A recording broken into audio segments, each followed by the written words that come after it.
প্রথমে emergency button release করব। Emergency button release করতে হবে, দিয়ে রিসেট মেশিন অন, ওই সবুজ সুইচটা মেশিন অন বলে লেখা আছে, অন করলাম। দিয়ে রিসেট করে জগ মোড সিলেক্ট করব। মোড সিলেকশানে গিয়ে জগ মোড সিলেক্ট করব। জগ মোড সিলেক্ট করলাম, দিয়ে জেড এক্সিস কিছুটা মাইনাস করব। জেড এক্সিসে গিয়ে জেড এক্সিস মাইনাস করলাম, কিছুটা মুভ করলাম জেড এক্সিসে মাইনাসে।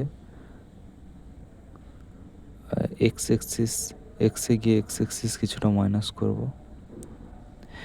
এখন রেফারেন্স মোড সিলেক্ট করব, REF লেখা আছে, REF রেফারেন্স মোড সিলেক্ট করলাম, দিয়ে এক্স এক্সিস প্লাস করব।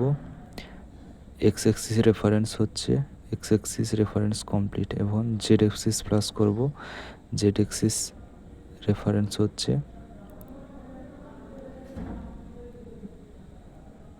Reference complete. অটোতে সিলেক্ট করে মেশিন সাইকেল স্টার্ট। ওকে, নো প্রবলেম।